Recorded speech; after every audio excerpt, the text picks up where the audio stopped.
राधे राधे। आप सभी का स्वागत है हमारे श्री जी प्रेम रस चैनल में। आज हम आपको शरद पूर्णिमा व्रत कथा ऐसे करें पूजा और पाएं अमृत लाभ। शरद पूर्णिमा आश्विन मास की पूर्णिमा को कहा जाता है। पुराणों के अनुसार देवी लक्ष्मी इसी पूर्णिमा तिथि को समुद्र मंथन से उत्पन्न हुई थीं, इसीलिए शरद पूर्णिमा की रात का हिंदू धर्म में अपना विशेष महत्व है। इस रात में चंद्रमा अपनी 16 कलाओं से पूर्ण होकर आकाश से अमृत वर्षा करता है और वैभव की देवी लक्ष्मी अपने पति श्रीहरि के साथ पृथ्वी लोक पर भ्रमण करने आती हैं। लक्ष्मी विष्णु के स्वागत में इस रात को कैसे पूजा करें और शरद पूर्णिमा की कथा जानें। शरद पूर्णिमा की कथा। पूर्णिमा के व्रत का सनातन धर्म में बहुत महत्व है। हर महीने में पड़ने वाली पूर्णिमा तिथि पर व्रत करने से भगवान विष्णु और मां लक्ष्मी की विशेष कृपा प्राप्त होती है। मां लक्ष्मी और श्रीहरि की इसी कृपा को प्राप्त करने के लिए एक साहूकार की दोनों बेटियां हर पूर्णिमा को व्रत किया करती थीं। इन दोनों बेटियों में बड़ी बेटी पूर्णिमा का व्रत पूरे विधि विधान से पूरा व्रत करती थी, वहीं छोटी बेटी व्रत तो करती थी, लेकिन नियमों को आडंबर मानकर उनकी अनदेखा करती थी। विवाह योग्य होने पर साहूकार ने अपनी दोनों बेटियों का विवाह कर दिया। बड़ी बेटी के घर समय पर स्वस्थ संतान का जन्म हुआ। संतान का जन्म छोटी बेटी के घर भी हुआ, लेकिन उसकी संतान पैदा होते ही दम तोड़ देती थी। 2-3 बार ऐसा होने पर उसने एक ब्राह्मण को बुलाकर अपनी व्यथा कही और धार्मिक उपाय पूछा।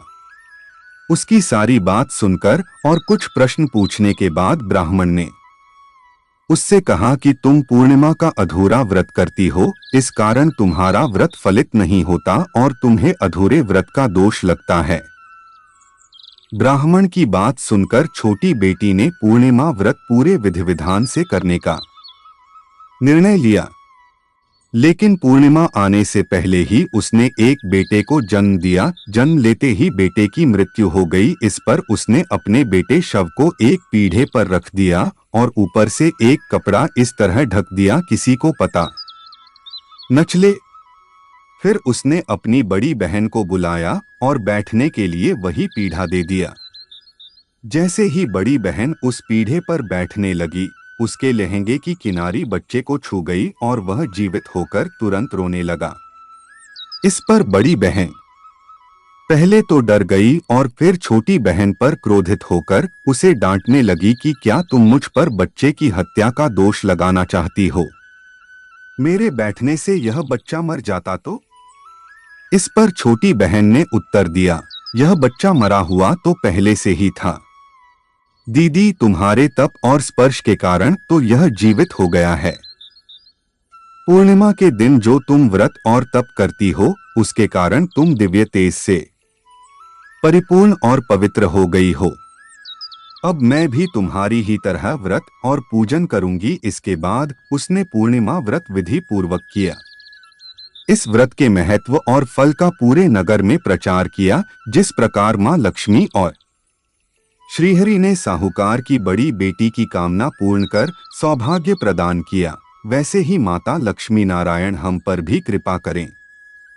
शरद पूर्णिमा पूजा विधि। सुबह स्नान के बाद घर के मंदिर की सफाई करें। ध्यान पूर्वक माता लक्ष्मी और श्रीहरि की पूजा करें। फिर गाय के दूध में चावल की खीर बनाकर रख लें। लक्ष्मी माता और भगवान विष्णु की पूजा करने के लिए लाल कपड़ा या पीला कपड़ा चौकी पर बिछाकर माता लक्ष्मी और भगवान विष्णु की प्रतिमा इस पर स्थापित करें। तांबे अथवा मिट्टी के कलश पर वस्त्र से ढकी हुई लक्ष्मी जी की स्वर्णमयी मूर्ति की स्थापना कर सकते हैं।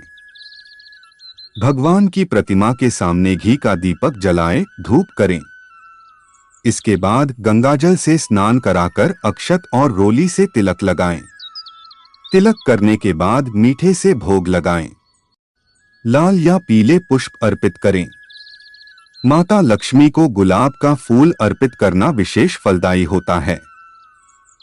शाम के समय चंद्रमा निकलने पर मिट्टी के दिए गाय के शुद्ध घी से जलाएं।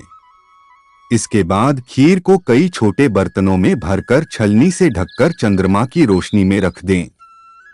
फिर पूरी रात 3 बजे तक, इसके बाद ब्रह्मा मुहूर्त शुरू हो जाता है। जागते हुए विष्णु सहस्त्र नाम का जप, श्री सूक्त का पाठ, भगवान श्री कृष्ण की महिमा, श्री कृष्ण मधुराष्टकम का पाठ और कनकधारा स्तोत्र का पाठ करना चाहिए। अगली सुबह ब्रह्मा मुहूर्त में स्नान करके उस खीर को मां लक्ष्मी को अर्पित करें और प्रसाद रूप में वह खीर घर परिवार के सदस्यों में बांट दें। इस प्रकार जगतपालक और ऐश्वर्य प्रदायिनी की पूजा करने से सभी मनवांछित कार्य पूरे होते हैं। साथ ही हर तरह के कर्ज से मुक्ति मिलती है। राधे राधे। वीडियो अच्छी लगी हो तो लाइक करें और चैनल को सब्सक्राइब करें।